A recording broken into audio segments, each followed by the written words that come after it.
All right, what's the motherfucking deal? I apologize. Been trying to get some stuff. Just, man, it's been one of them days, man. But what's the motherfucking deal, man? Welcome to Salt Sports. If you're not familiar with Salt Sports is a Houston, Texas homer network. So that means we're talking all sports, but only Houston. So with that being said, welcome. I hope you guys are having a magnificent Monday. I hope everything is going well. I hope everything is fine and dandy. I did some lights are a little bit different, so I'm looking. Maybe I've been hanging out in the sun a little bit more. Who knows? Who cares? It's all Gucci. Anyway, good to see you, Sauce Nation, man. I hope you guys, again, like I said, are having a magnificent Monday. We're going to talk championship chances. We're going to talk about a lot of things. Just forgive me. Like I say, I'm running back and forth, forgot some things, and just trying to get everything under control. Y'all know how it is. You know, I be on some last minute shit sometimes, trying to cram too much in at once. I got to get better at my time management. But hey, we're here, and we are going to make it shake. So first and foremost, man, before we get into any kind of conversation, man, I got to show love to the freshest motherfucking ingredients in the world. And if you don't know who the freshest motherfucking ingredients in the world are, that means you, if you are a subscriber, a regular, or whoever, maybe even if you're new to it, you're a little bit of fresh seasoning. It's all Gucci, man. But you're not Gucci, man. So Sauce Nation roll call, man, and that means we have to first sip a little bit of water. Second, good grief. Second, we have to show a little bit of love, man. So if you're from the city, man, shout out your side with pride. If you're not from the city, man, let me know where I can send a little bit of that computer love, and we're going to go from there, man. Like I say, whatever you represent, however you identify, it don't matter if you represent Southside Alaska or whatever. You know what I'm saying? It's all good, man. So let's see who we got in the mix, and we're gonna get in it to win it, man. So let's see, Jay Dizzle, what's the motherfucking deal from the land of the trio? Shout out to Jay Dizzle, man. Wise, always good to see you. Voodoo and Miss Voodoo, man, in at the same time. See, Voodoo is the first. You must have ate dinner early because you beat Miss Voodoo C in this time. I don't know. Yeah, that's what I see that. That's a rare occurrence, but good. Shout out to the couple that mods together, the best moderation couple in the motherfucking universe. Kenneth Cologne, what's the motherfucking deal? Heidi, what's the motherfucking deal with airline peanuts? I just ate some fucking peanuts and some other shit too. But anyway, man, you have poured on your Twitter, Darren Davis. All I know is I was scrolling down my shit and I seen ass of all colors and varieties and multiple things. And they, trust me, people do put porn on Twitter because I have a special account that I look at Twitter porn on. Anyway, Mr. KB, what's the motherfucking deal? Jose, what's the motherfucking deal? Eric, what's the motherfucking deal? Julius Harris, good to see you. Southwest representative. Borpus Bristy, I already represent. Buenos Aires, the second best pizza in the motherfucking world, next to Houston, already. Who is that? That's Simpin Ken. We just switched names on his real family. Okay. Hold on. Is that what that is? But again, like I say, man, much love to everybody who holding it down, and we're gonna get this party started as soon as I can stop dripping all this sauce. We're gonna get it activated. I'm talking about, like, ran back and forth like 3 times in the last 5 minutes, so it's a little bit more activity than usual. That's what happens when you forget. You forget your shit and you try to do too much at once. But nothing but love.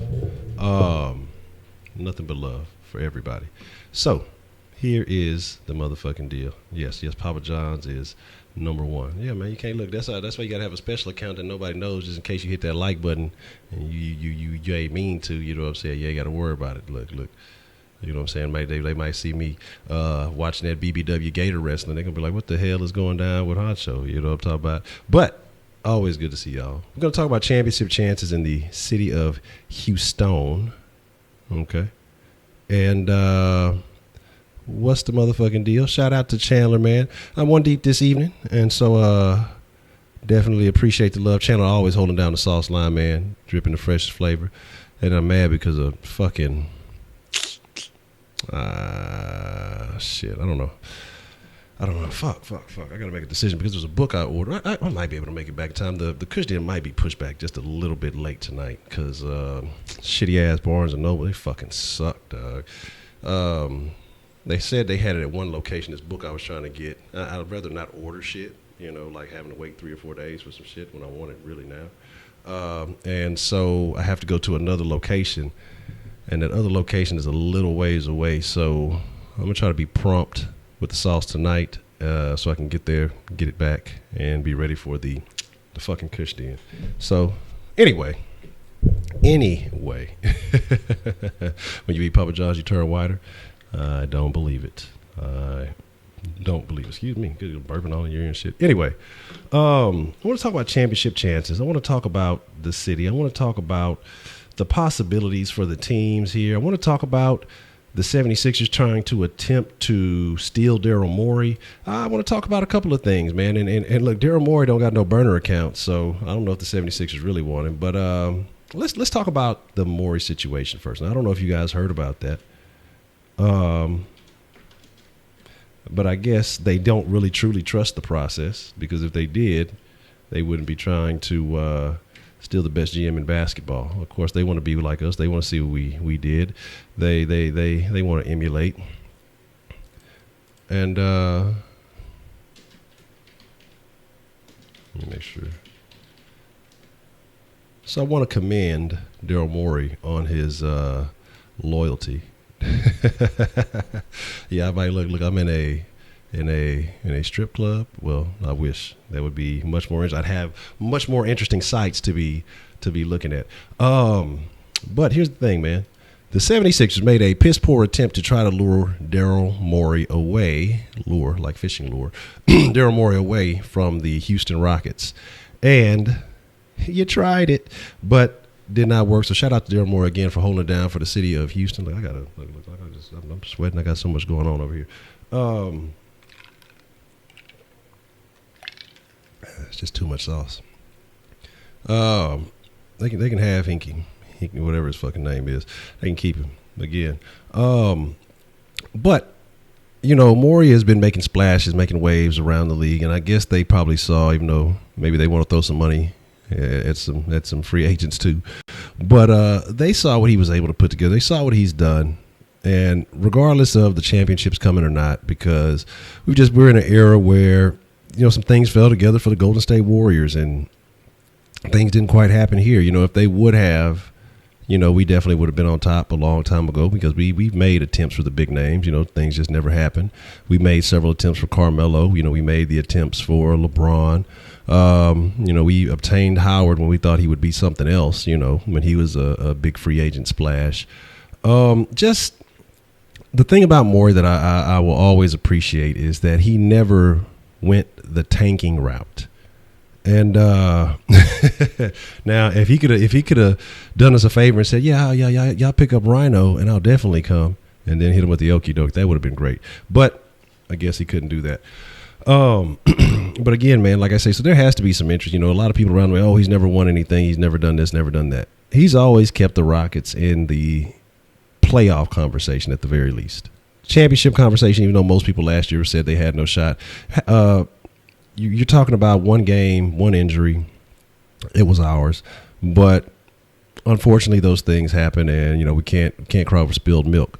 Now, there's a lot more money involved in it, a lot more on the table, so I know a lot of people are not as happy with Morey, but I have no problems with it, because I feel like he made a steal, might have made a couple of steals in this draft. He's found some pieces that I don't think any other team would have, or any other GM would have. I think that Morey's mind, he operates a little bit differently.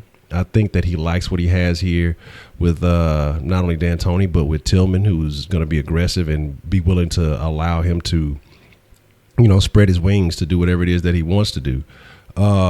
So my thing is, I don't like black people. I don't know. I don't like anybody. So anyway, but I need proof. I don't know if you're really black. You can be like one of them little dudes on fucking Xbox with like a black avatar, but then when you play with him, it's like a little white kid on fucking Call of Duty or something. So I don't know, James Harden. You got to prove it. You know, they talk about champions not being competitive. Well, Dallas isn't really a champion. They got lucky one year and had it, but they stole Chandler Parsons, or took him, and you see what happened ever since then. They've been less than relevant. They've gone the tanking route. We've never been in those conversations as, hey, are we the worst team in the league? So we don't have to worry about that. It's been a lot more bust for them than it has been a win.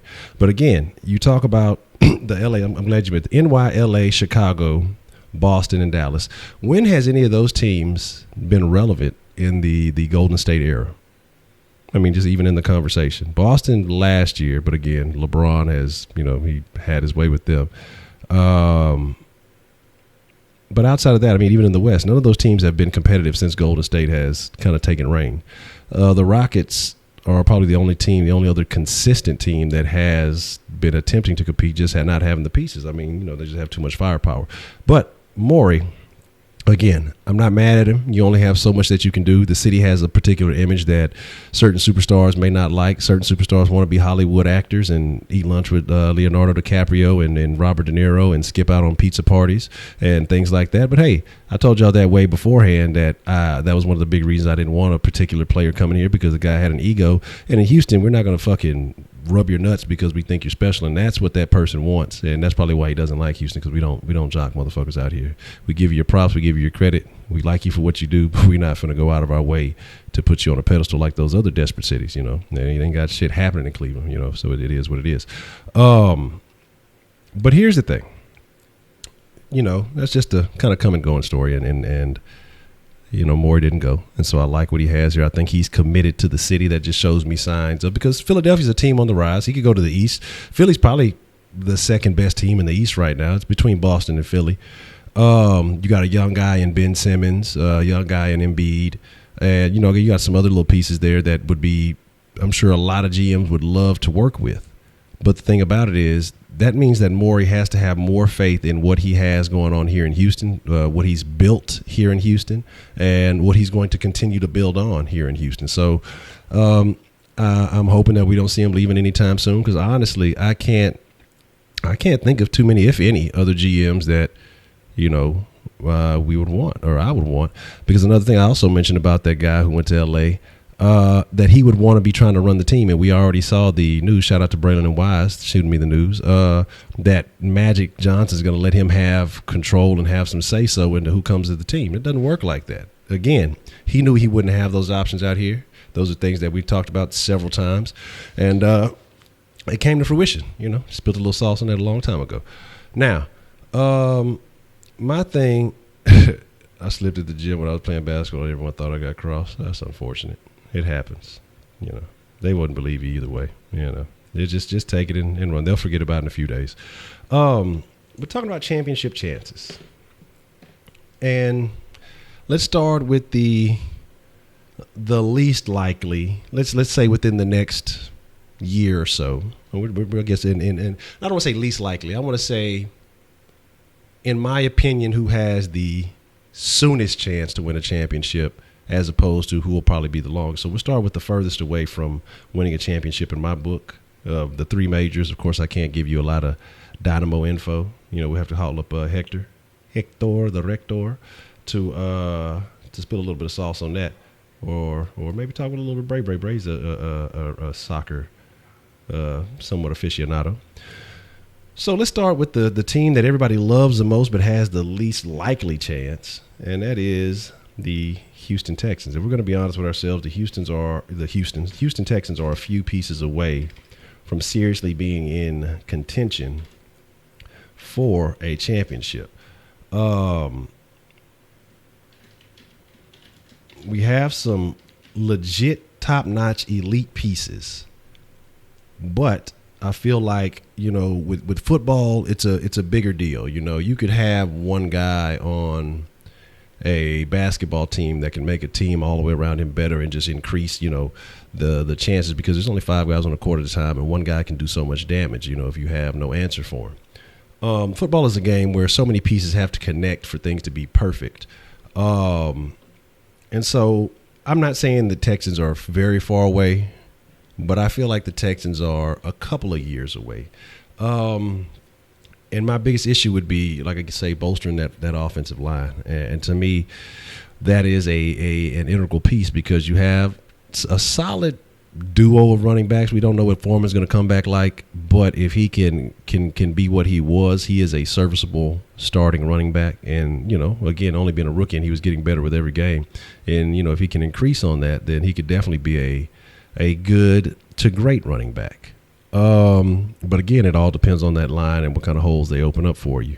Blocking is essential. When you don't get touched for 3 or 4 yards, that helps in your numbers. It helps in your ability to create and make things happen, get your momentum going, all that good stuff. But also that offensive line is very important when it comes to blocking for one of the elite level talents that we have, and that is the quarterback. The quarterback, Deshaun Watson, made that shithole offensive line look somewhat decent last year because of his mobility and his ability to move around. And I think that was just almost like a desperation. He realized in that Cincy game early on, okay, these motherfuckers can't block for shit. Looks like it's going to be all on me.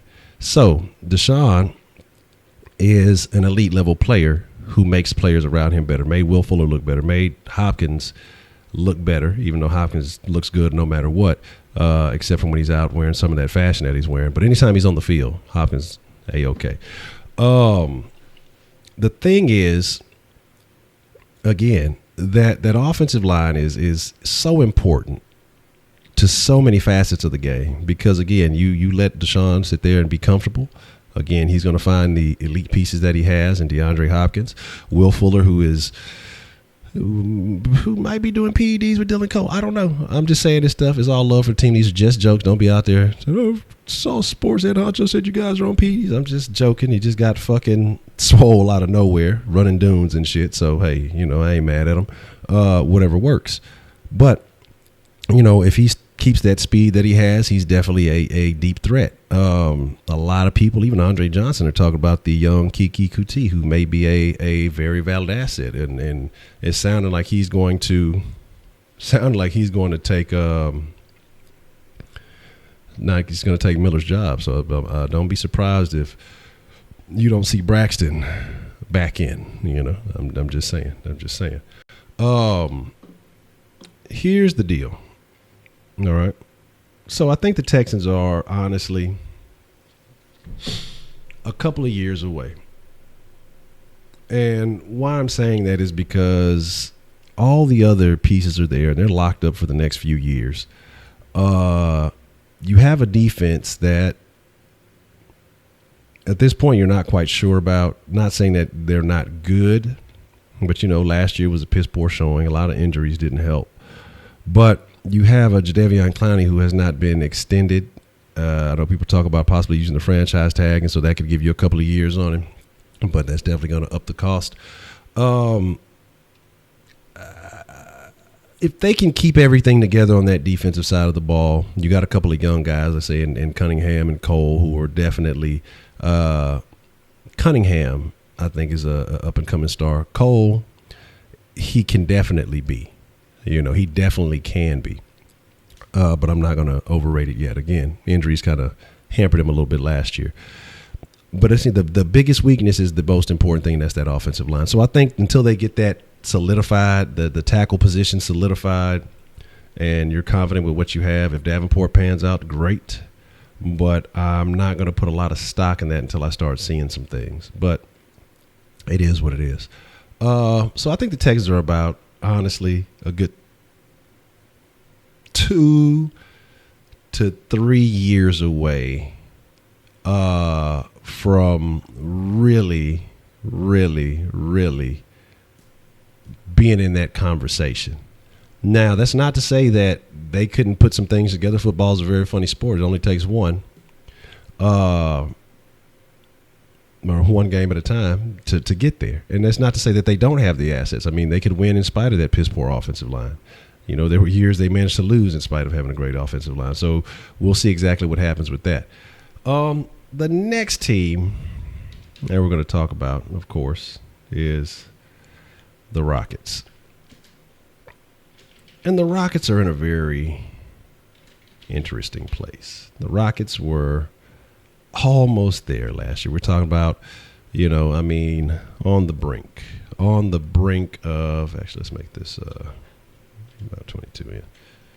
The Rockets were on the brink, a CP3 hamstring away. And I know a lot of people are like, well, we lost this piece and we lost that piece. Clint Capella's not quite a guarantee. So how do we know for sure that, that we're going to come back and be able to do the things? We're hearing about Carmelo. A lot of people aren't high on the Carmelo pickup. We've heard rumors and rumblings of Rodney Hood. Got to keep it Hood. We've heard, we've picked up Ennis. And, there's that. Yeah, and we could talk about the referees, and that's the thing, too. They have to have a lot of leverage on the game. But if we're just talking talent-wise, we saw what the Rockets 5 did to that quote-unquote greatest lineup of all time, the Hampton 5, the Hampton Homos. Because they're a bunch of fun boys. I mean, that's really what it is. And so for all the props and everybody, the death lineup and all that stuff, that shit was exposed and proven to be a fallacy. Another, he wants to live in the road because it's the hood. He gonna hold it down. He gonna keep it hood. That death row, baby. But the thing about it is, you bring back the most essential pieces in James Harden and Chris Paul. I think everything else works around them. Clint Capella, not to say that he's not important, but he is feeding off a lot of what James and Chris do. I thought those are the most like regular ass names for some basketball players. You or any kind of athlete, James and Chris, fucking old basic ass names. You know what I mean? Usually you hear some fucking Ladarius or some old DA with the regular name, Aaron or some shit. I hate that shit. I hate like when they take a regular name and put a la or a duh or a D in front of it. Like you're not creative. You just motherfucking me. Like, what are you talking about?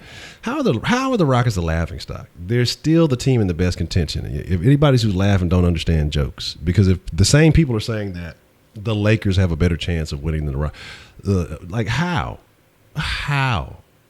The Lakers have nothing going on, but somehow just because LeBron goes somewhere, again, competing in the West, which he's never done, which is much tougher than playing in the East fucking every night, it's going to be a shit show. It's not going to be a lake show. It's going to be a shit show. And like I say, it's not that. Again, I think Capella has his eyes on the prize. I wouldn't be surprised if Ariza comes back sometime soon. I really wouldn't be surprised if Ariza comes back, just from the conversations with Morey, or not with Morey. Why can't they sign Capella? Because he wants $100 million instead of 90. Nobody else is offering him any money. Nobody else is offering him anything. You know what I mean? So that's my deal.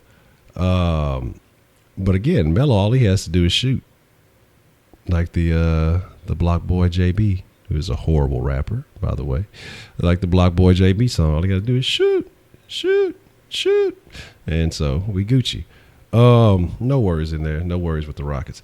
The Rockets, to me, again, you still have to solidify that the Capella piece. And what's going to happen is if Capella only takes that 1-year deal, you're going to see the best out of Capella. You know why?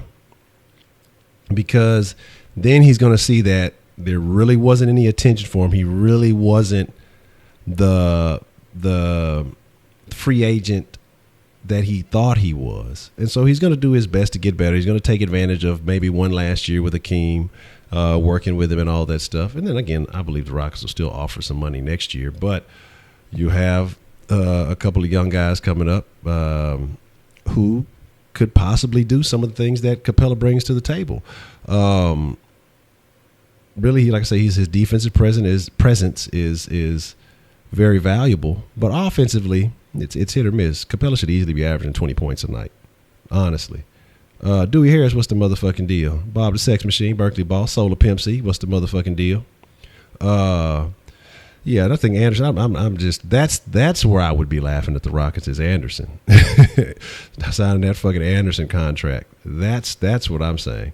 But that's my deal. Is I feel like you re-sign Capella, you're right back in contention because everybody else was kind of hit or miss. The Rockets thrived whether or not Ariza was scoring, and all you need is that defensive presence.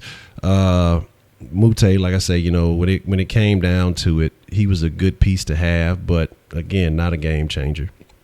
You brought back your X factor. We still have Eric Gordon, and that's the thing that nobody wants to talk me. Like, as much as I talk shit about Eric Gordon, I mean, the man he was what, 6 man, still in contention for 6 man this year. Still a valuable player. I want to say was averaging 16, 18 a game. So you get that from him. You can get that from Carmelo. You're not really taking L's. You're not really losing. Carmelo went from a 20-point a game average guy to a 16 a game playing with Westbrook. And I guarantee you this, because it happens with any and everybody who plays with Russell Westbrook. If Carmelo comes to Houston, his average will go up. You know what I mean? Exactly. The same thing with Pat Beverly. Like, nobody cared about Ariza. Nobody was talking about Ariza. Nobody even talked about Luka Muthaf. Nobody in the national media said anything about Luke until he left. The Rockets are losing all their pieces. Like, get the fuck out of here, man. You know what I mean? So it is what it is. Like, yeah, that's the thing, though. We have to work with Melo coming off the bench. Again, the young kid Hartenstein I like a lot. Xochi, I'm not the biggest fan, but you know, it definitely can be. I'm fucking mad that these motherfuckers really replied so fucking late and I had to fucking hit like 2 different fucking Barnes and Nobles to fucking find a fucking book.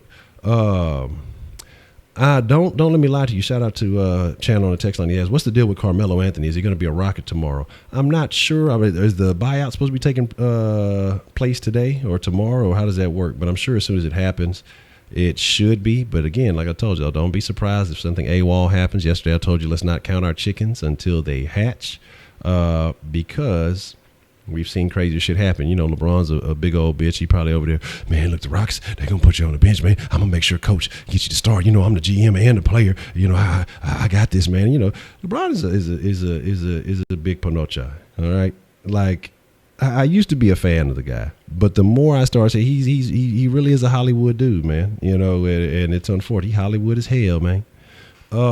Jay Dizzle says, if the Rockets beat the Warriors in the Western Conference Finals, they sweep or just beat the Cavs with or without Chris Paul? With Chris Paul, it's a sweep. Without Chris Paul, it might go 6 games. LeBron has nothing for the Rockets. Like, we've been able to handle LeBron for the most part every time we play him. Like, not even worry about that. But again, so when Carmelo leaves OKC, like everybody who leaves OKC, his numbers will go up. You know what I mean? His play will improve. It's a different style of ball over here. We have 2 of the best passers in the game who are willing to come off the rock. They're not greedy. Of course, they're going to take their shots. Chris Paul really ain't tripping. James Harden's going to take his shots. Chris Paul is looking to pass first. And again, he's going to draw a shit ton of attention. He's definitely going to be the only mid-range game player that we have. And Carmelo can give you a little bit of post play, and he can shoot a little bit. So I have no problem with that. You know what I mean? So there's a thing that you got to consider. Everybody else, exactly, who has Melo ever had that was an elite facilitator? Who has he had that was a facilitator? Period. Like J.R. Smith. Like is that about the best he had going? Oh man, we don't even talk about Iverson, but. Again, I think there's a lot of factors. Again, like Maury said when he did the interview on Colin Cowherd, man, I had the craziest dream last night, and we're going to talk about that. Remind me before we get out of here. We're going to talk about the Colin Cowherd dream. I forgot completely about it until like right now. But again, he's never had the pieces around him. He's always been a guy who's been the man. It's not open yet. We're going to open it up in about 5 minutes. We'll open up the sauce line. And the Kush Den topic tonight is, can you have a great life without college? So we're going to be talking about that. Again, I mean, who has Carmelo really played with that was, I mean, a top 10 player in their prime? And I'm not saying that Chris Paul is. A lot of people still have Chris Paul ranked very highly, regardless of how we feel about injuries and everything else. You know, he was the most efficient player in the fucking NBA last year while he was healthy. J.R. Smith. not the top 10 highest. Russell's not. Anybody believes Russell Westbrook is a benefit to any team is delusional. Russell is not a top 10 guy. I don't care what anybody says. Russell, how do you get better players around you and you do worse? How do you have players leave you every year and their numbers go up? Like Westbrook is a joke to me, you know, and Westbrook, honestly, watching Russell Westbrook made me revisit the way I felt about Allen Iverson. I used to be a big Iverson fan. Iverson used to be my favorite player when I was younger. Used to have a fucking Iverson little suit, had the Iverson shoes, you know, had the fucking little whatever shit he used to have with the, like a little bulldog logo on his shit or some shit he used to have on there. I was a big Iverson fan. Even having some little Iverson braids for a little bit. But even though I'm bigger than Iverson, so there's that. We're not even going to get into that whole aspect of it. But watching Russell Westbrook made me realize Russell Westbrook is Allen Iverson, just a little bit bigger and, you know, a little bit more athletic. But has the heart, but doesn't have the ability to play the team game properly. Doesn't understand that, yeah, you are the man, but even the man needs to know when to come off the rock, when to, you know, rely on his teammates. You don't have to be the guy every night of the season. There's sometimes you got to just let it go. You know, if you got a man with a hot hand, you let them score, you let them eat. Russell's not a facilitator, okay? He gets assists only when he's in trouble and he's like, fuck it, I got to get rid of the ball. I have no other option. But Russell's he doesn't take smart shots. He's not necessarily a facilitator. He's not a guy that is going to improve a team. As we see, still barely getting, I mean, what was he again this year? 6th seed again this year? Or what was that? Was last year 6th seed, and what was he barely? And again, because if the West wasn't so compact as it was, you know, it's just it. Do you think? Got a text on myself. I said, do you think Nick Young, aka Swaggy P, will help out the squad? He will be able to locate the best cocaine for any guys on the team who like to get tooted up.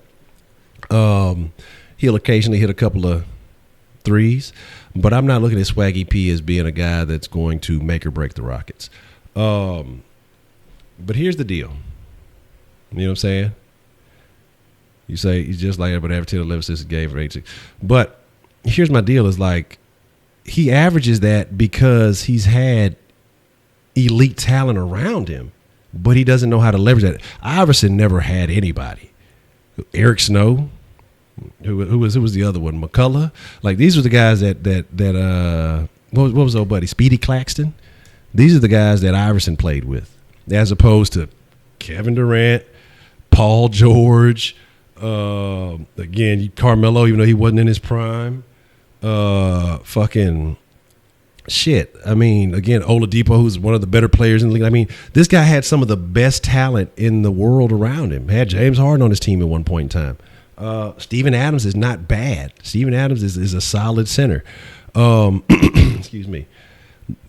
Russell Westbrook doesn't know how to improve talent. You know what I mean? And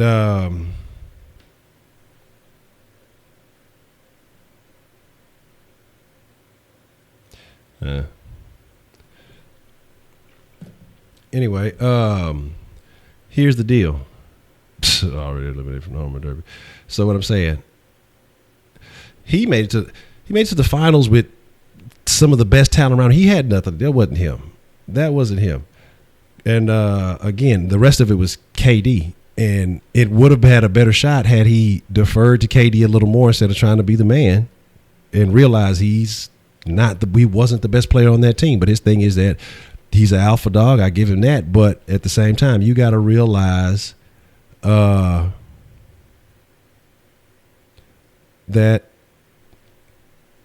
you know, motherfucking stupid shit. That he had the event. If he was really an elite level talent, he'd have took that shit, leveraged it. He'd have won a championship by now because he's had some of the best players in the world around. This year, what happened? You got two people. Oh, all he needed is some talent. He needs help. Get Russell help. Got him some of the best help you could fucking get him. You know what I'm saying? He'd make no team. I'm never not going to have this conversation. It's like I'm not even going to waste my time with the conversation because if he made any team better, you wouldn't fucking have two stars that get brought to your team when everybody was, they're going to win 65 games, and then you fail, you flop, and you get knocked out the first round. When it's all on him, when he's definitely the man on his own, what has he done? Nothing. Without Kevin Durant, what has he done? Nothing. He's done nothing without Kevin Durant. Fall on his face twice. He's not good. You know what I'm saying? So, again, Russell's junk. He's trash, and he has nothing to do with the Rockets' chance because the Rockets will beat Russell every single fucking time. Not worried about that. So, talking about the team, though, that has the most likely chance of winning a championship in the near future is the team that just won the championship recently. And that team is the Astros. And what I like about the Astros and what I'm hoping, other than them doing the Shiggy whatever challenge, I didn't even watch the video. Like, I don't watch Shiggy challenges. If it says something, anything like that, I want nothing to do with it. Other than that is that the national media, they're still treating the Astros like underdogs. They're still treating them like they never won the fucking championship. They're treating them like they don't exist. Who are the Yankees? Didn't they take an L on the way too? Didn't the Yankees get done too? It sounds like last year. You sound like you're talking from last year. But again, here's the thing though. Again, I told you there was some syndicated Bronx station on there yesterday. They were naming some of the best teams in baseball, and of course, it was the Bostons, and I think they might have said the Cardinals. The guy might have been a Cardinals fan or something. They named a bunch of teams, but did not mention the Astros. And I think it's so disrespectful. I mean, even last year when they were having the best record early on, and they took some injuries, and then things kind of came back to fruition, and then things were done the way that they were supposed to be done. A lot of people still counted them out. They fucking dismissed them just like they weren't good, and like I say, I'm not the biggest baseball fan in the world, but there's certain things that you can just say, hey, that are just logical, that just make sense. And one of those is if you have a team that's playing at a high level, you're talking about a team that has the experience, a team that didn't get worse, only improved on a championship level team, a championship caliber team, and they're still trying to improve now. Now I know there's a couple of injury issues. I know everybody's favorite pitcher Giles is maybe out of the lineup for a while if he ever comes back, but I don't think that Giles was a non-factor last year, so that doesn't really matter. I think that you just go along for the ride. Baseball is one of those sports where I guess you kind of got to wait till the playoffs and just, again, start paying attention, and then everybody will be benching and moaning again and counting them out again, and Houston will have another one. I'm really expecting the Astros to contend for back-to-back championships this year because everything has come back to I mean, it's almost the same story as last year. Take a couple of injuries, things are the boat's kind of rocking a little bit. But by the time it reaches when it's supposed to count, everything will be back right. The ship will be back righted, and there won't be any issues. So here's the deal. I'm going to open up the sauce line for a little bit. I told you this sauce may be a little bit shorter because fucking stupid ass bookstore, and I'm very impatient when it comes to things, and I don't want to wait till tomorrow to go to the fucking bookstore to go get what the fuck I need to.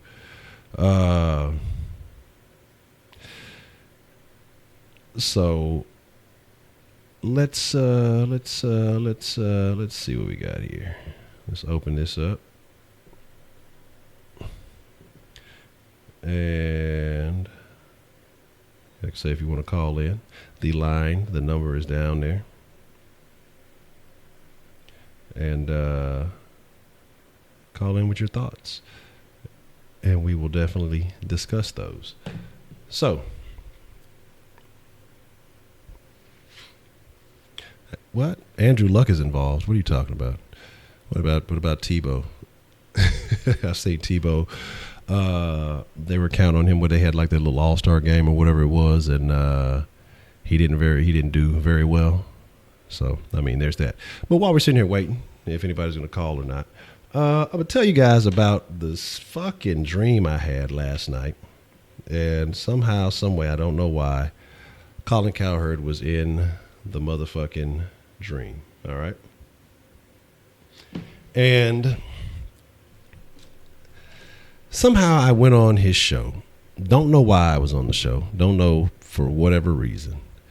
But we had a discussion, and for some reason he was a fan of the sauce. And he even it was like he gave me like a questionnaire. And what a matter of fact, like a Wink and Darren and all the rest of y'all wise and all that. It was like a questionnaire for y'all to fill out or something. And I remember like in the dream, like I said, it was a little sporadic because I'm bad with dreams, but it was and I remember sending it to the group chat and everybody getting excited. Matter of fact, what's the motherfucking deal? We got somebody calling in. Let's get tooted and booted. Oh shit, I'm knocking everything off. What's the motherfucking deal? We got calling in on the sauce line this evening. It's your boy Wise. Already. What's the motherfucking deal? So I was calling to see what was your reaction on Dookie Joke for coming back for training camp, and what was your first reaction to the Jeff Allen's news? You said Ejiofor coming back for training camp? I didn't catch it. What had happened with that situation? I must have missed that. No, yeah. Well, when we drafted him, they said he was going to be ready for training camp. So, okay. It's the first time he's going to be on the field. Oh, he didn't get to participate in the rookie OTAs and stuff like that. Oh, okay. I didn't even realize he was unavailable. Okay. All right. Well, cool. Definitely. I will. Let me speak on that. I'm gonna hang up on you, and I'll definitely give you my thoughts on that. Appreciate you calling in, Wise. Yeah. Already. So I mean, well, there's that. I kind of answered most of the question. Like I didn't even realize Duke wasn't available. I saw him doing the interviews and everything like that. I don't put a lot of stock into, like the little rookie OTAs and things like that. Everything without pads. It's cool to pay attention. It's cool to see, guys catching the ball and stuff like that. But I didn't really put a lot of stock into that until, really to see the pads get lined up and see some guys playing. And I think someone else just called, but I must have missed the call, so you can call in if you want to call back on that. And Jeff Allen, my thoughts on Jeff Allen, like I said, it has to be, because I was trying to find some detail, and they said the injury, I thought it was a leg thing or something, but from the accounts that I came across, they said it was undisclosed, unless y'all know something that I don't know. I think it has to be something more long-term, because one, with the lack of depth I feel like we have right now and the inexperience on that O-line, he was one of those guys that could kind of fill more than one role. Even though I told you I'm tired of hearing the versatility comment from the Texans, but he played some tackle for us last year. I'm not saying he did a great job at it, but was a solid guard. But I don't know if it was a money issue. I don't know exactly what the plan was with that and why they got rid of him. But I'm really feeling like it had to be a lingering injury issue, and that he wasn't going to be able to provide his services for the team in a meaningful way this year. So that's kind of how I feel about that situation. So yeah, undisclosed. That's what I say. That's what I came up. So with it being undisclosed, that's why I feel like it had to be something a bit more major. But here's the deal, like I say. But anyway, just finishing up the dream story. It was just, I found it very odd. Like I said, I sent the stuff to the sauce, and I don't remember what calling in or but it was like we ended up having a meeting with fucking Colin Cowherd to no fruition. I think I woke up shortly after that, but it was like a Cowherd round table, but it was all amicable because I'm not a big fan of Cowherd, so I would have thought that there would have been some tension or something like that, but it is what it is. So here's the deal. Like I said, I got to go make a run. I got to take care of something. I'm going to cut the sauce a little bit short this evening. I apologize, but we're going to blame Barnes & Noble because if they'd have done what the fuck they were supposed to do earlier, we wouldn't be having this problem. Shouldn't take that goddamn long to fucking find a damn book. You got like all the fucking technology in the world to know what you got in stock. Here, we'll take this one last call real quick, and then we're going to call it a wrap. What's the motherfucking deal? We got calling on the sauce line this evening. Man, it's your boy Darren, man. What's the motherfucking deal, Swisher?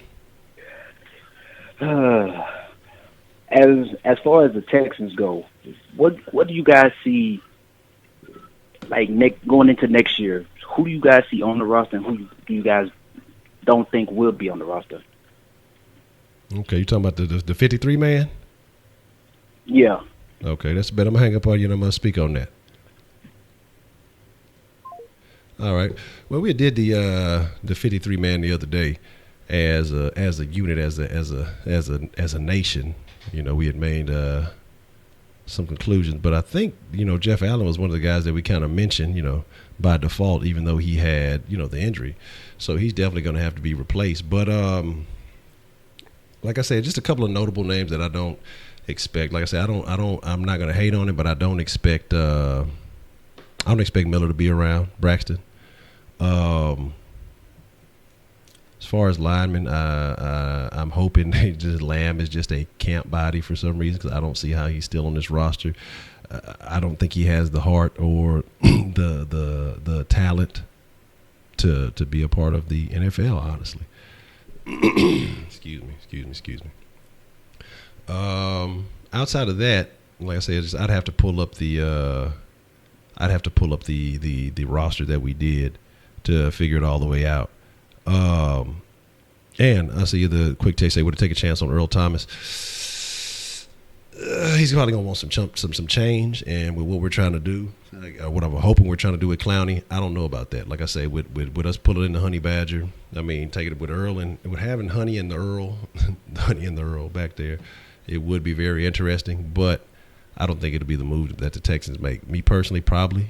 But you just spent one of your highest draft picks, basically, on a safety for the future, and then you're hoping that the Honey Badger will stay here long term. So I don't really see the Texans making that move unless they're just not seeing it in Justin Reed, and they want to pull the trigger and they just really want to step it up a notch. But with that being said, we'll call it a wrap here. I appreciate y'all. I'm trying to get this shit done. We'll be in the Kush Den at 9. If not, it'll be slightly after 9 if I run a little bit late. But I got to get out of here because the bookstore does close at 9. I got to travel just a little bit to go get there. So I appreciate y'all. I'm trying to produce. Y'all be cool like y'all be cool. I appreciate each and every one of you, man. Again, like I say, I apologize for the shorter sauce, but we'll be back at it mañana. Every night, 7 o'clock, we do this. So if you're new to this, not true to this, like I say, man, every night, 7 o'clock, that's the rules from now on. So that way, if you're not getting the notifications, if you're not getting informed, 7 o'clock is when we're going to make it shake. 9 o'clock for the Kush Den. Like I say, y'all be cool. Y'all be cool like y'all be cool. Y'all the freshest motherfucking ingredients in the world. We out.